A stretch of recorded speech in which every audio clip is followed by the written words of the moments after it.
What's up, everyone? National Master Steven Adams here. It's been a little while, but I'm super stoked to get back to you today.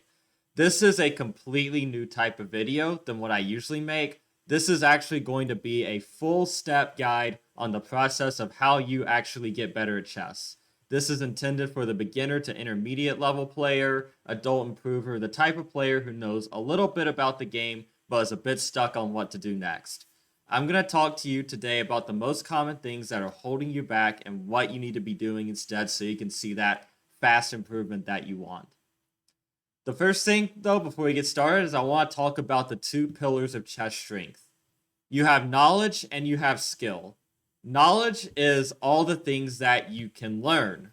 This includes opening theory. Anybody can go to Chessable or watch a YouTube video on opening and learn some of that right now. This includes general principles, ideas like control the center or rooks belong behind passed pawns, or any principles that can assist you in finding the best move or idea in a position.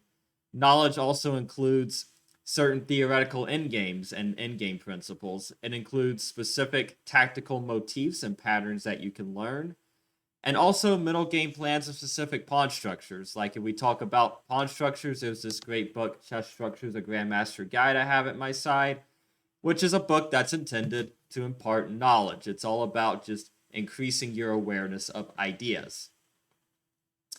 But then there's the other pillar of chess strength, which is skill. Skill has to do with board vision, first of all, and I like to think of board vision as the ability to immediately notice the important themes when you see the position. So these could be themes like undefended pieces, weaknesses, king safety issues, or any other immediate tactical themes. So board vision, this is what you immediately see. Another skill is blunder checking. This is something that many beginners fail to do, but something that strong players automatically do or intuitively do. We'll talk a little bit more about that intuition later.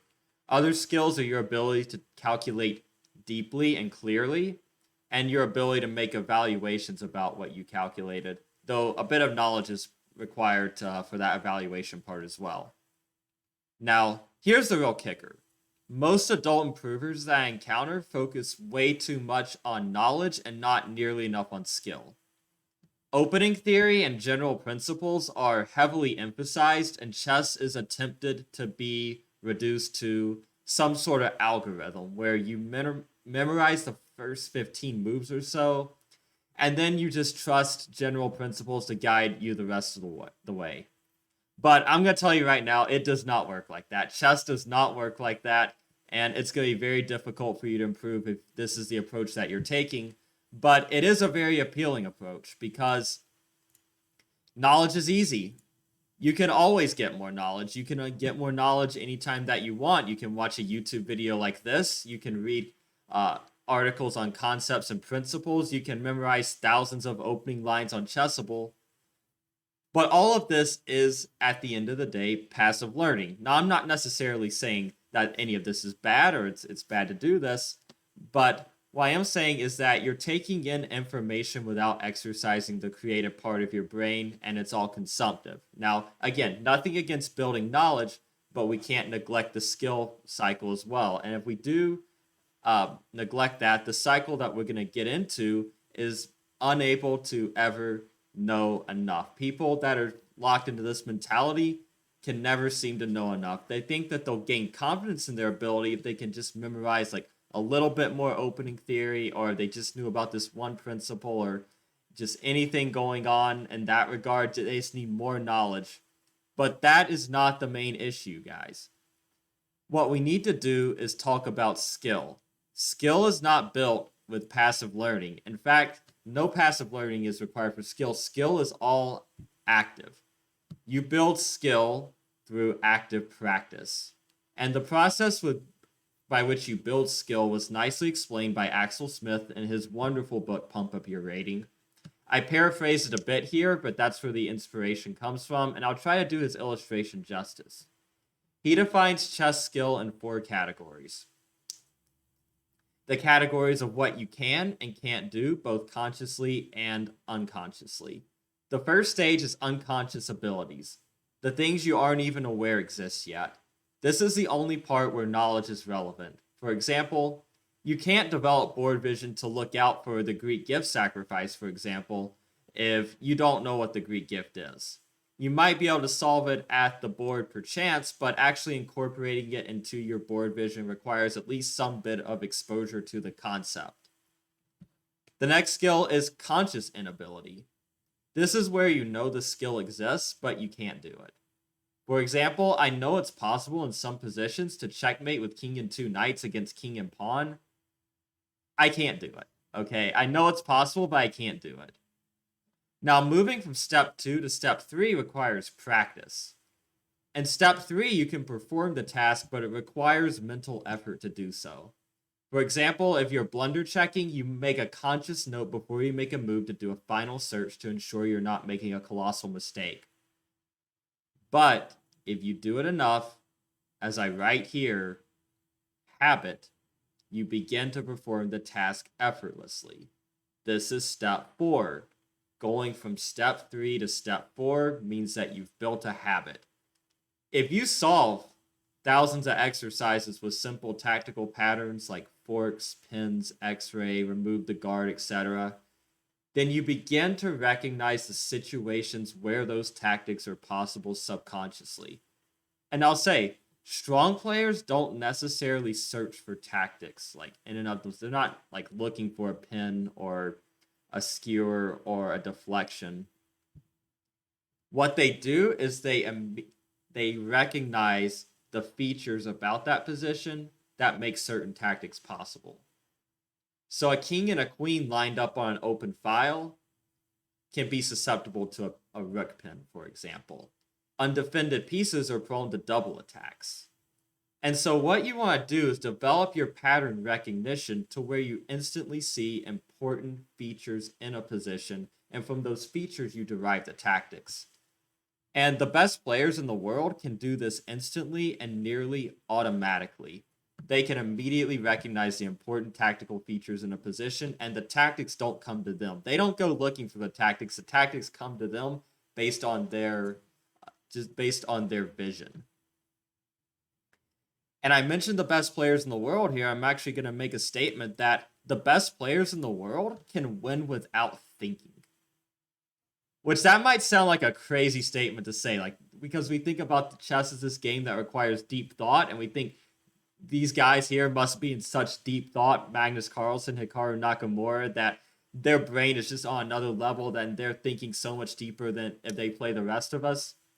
They could beat 99.9% of players without a single conscious thought. Their unconscious autopilot is just that good. They don't have to think. They could daydream the entire game, have their mind on another planet, and their subconscious will still be good enough to beat most players on this planet. They win with what we call intuition. And intuition can be developed. I have a hierarchy here of increasing chess abilities, and it's important that you master each of these abilities to as close to 100% as possible. You want to be seeing hanging pieces all the time, 100%. You want to see basic one-move tactics and checkmate in one situations as close to 100% of the time as you can. You want to see simple combinations and patterns automatically, so that if you see these features in the position, you'll automatically see the tactic there if it's possible. I briefly mentioned earlier the Greek gift sacrifice. I think that's a good example, because high-level chess requires calculation and evaluation. There are plenty of simple situations where it's not good to execute the Greek gift sacrifice, and the opponent has a defense.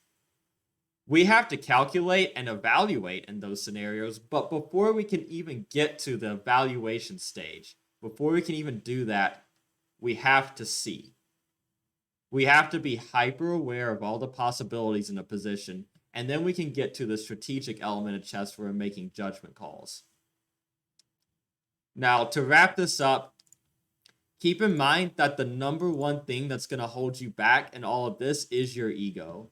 One thing I see time and time again from weaker players is that they don't take accountability for their mistakes. Now, note that this isn't an attack on their character. Like, I don't want to diss any players here. Most chess players I encounter are great people that work very hard on their game. They're not lazy. Most of them are smart. They put a lot of time into the game. They're intelligent. Like that, those things are not the issue. But at the same time, they'll say things like, I just made a simple mistake, or I just missed that he could do this, or I got low on time, or I got distracted and couldn't play well because of XYZ or whatever. Or perhaps the most ubiquitous, I just don't have the talent. And I'm telling you, all these can be fixed with training.